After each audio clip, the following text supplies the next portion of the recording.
안녕하세요. 마음 공부를 안내하는 최경도 교무입니다. 반갑습니다. 이제 무더위도 지나가고 이슬이 내린다는 백로도 지나 시원합니다. 마음병을 치료하는 과정에서 마음병 치료하는 의술과 약재를 배우는 것도 이제 마무리 단계에 왔습니다. 마음병 치료하는 의술인 사막팔조와 약재인 사은사요가 낙원 가는 길이라는 것도 이해했고 이론상도 이전했으니 이제는 저절로 될 때까지 하고 또 하는 훈련이 남았습니다. 이 시대를 살면서 마음 아픈 일이 많이 있으나 사회적으로 물질 문명의 오남용에 의한 부작용으로 심신간 장애와 중독증이 많아졌습니다.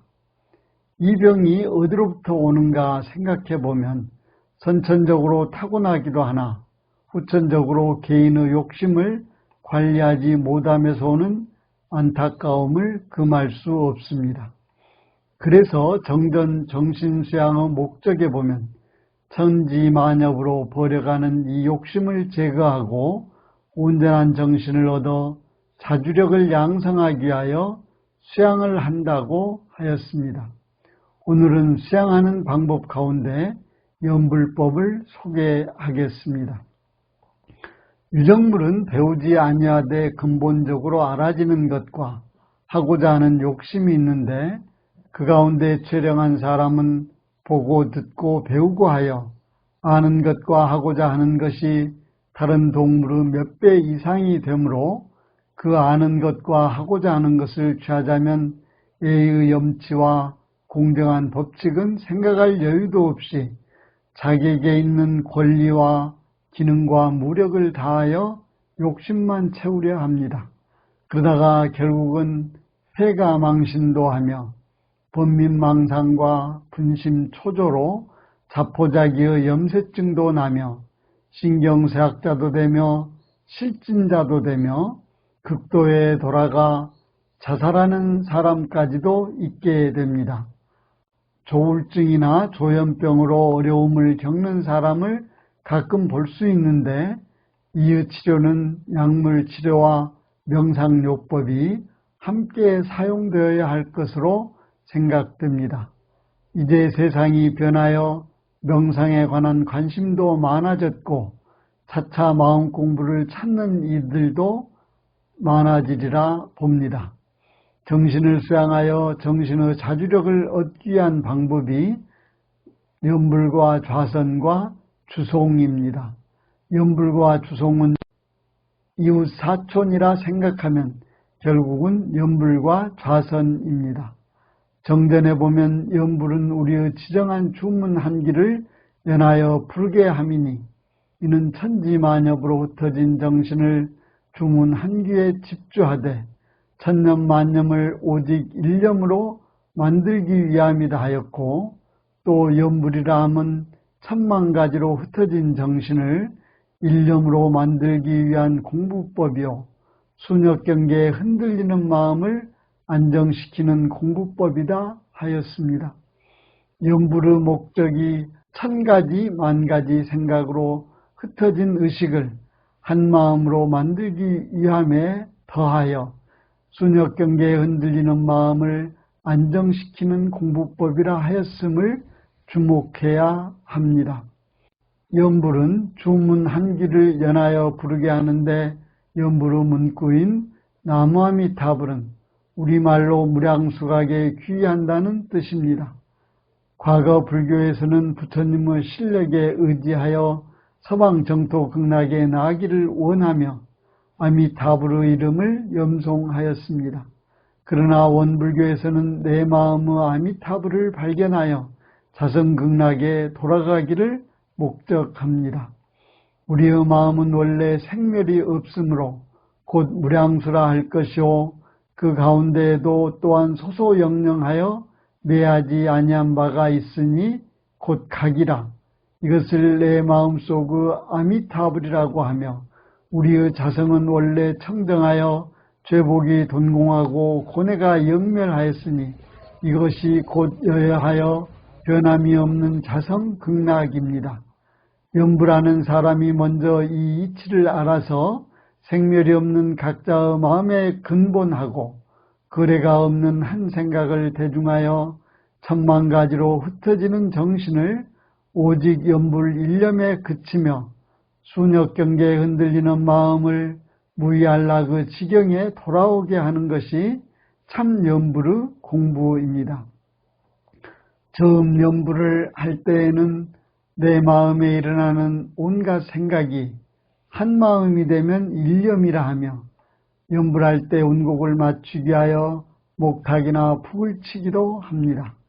일반적으로 일념과 일심을 동일한 의미로 사용하기도 하나 염불할 때에는 일념과 일심을 구별하는 것이 좋겠습니다. 염불할 때 한 마음이 되면 일심이 아니라 일념이라 합니다. 나마미탑을 하고 연속하여 부르면서 그 음성 따라 마음을 집중하면 일념이 됩니다. 염불을 할 때 처음부터 무념이라 무심을 말하지는 않습니다. 일심은 무념이나 무심으로 삼매의 경지를 일컫습니다. 염불하는 방법은 극히 간단하고 편리하여 누구든지 가히 할 수 있다 하였습니다. 염불하는 사람이 염불을 어렵게 생각하면 염불을 시작하기가 쉽지 않습니다. 그러므로 먼저 누구든지 가히 할 수 있다고 한 것입니다. 염불을 할 때는 항상 자세를 바르게 하고 기운을 안정하며 또는 몸을 흔들거나 경동하지 말아야 합니다. 음성은 너무 크게도 말고 너무 작게도 말아서 오직 기운에 적당하게 하는 것이 좋습니다. 정신을 오로지 나마미타불을 부르는 염불 한 소리에 집중하되 염불 규절을 따라 그 일념을 챙겨서 일념과 음성이 같이 연속하게 합니다.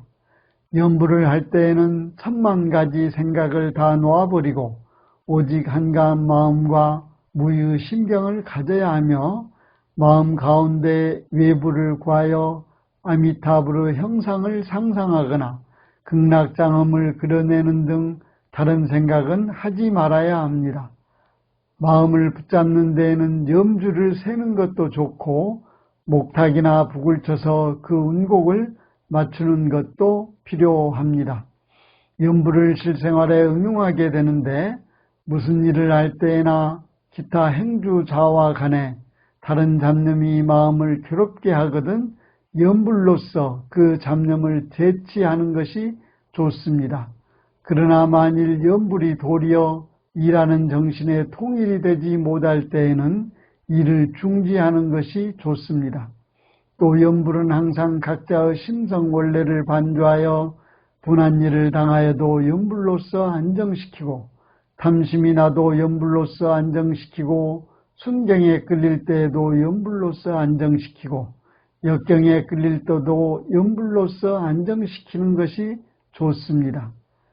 사람의 마음은 한 번에 한 가지 일밖에 못하기 때문에 탐심이나 진심에 끌릴 때에도 나마미타불에 집중하면 탐심도 진심도 순경도 역경도 눈 녹듯이 사라지게 되는 이치가 있습니다.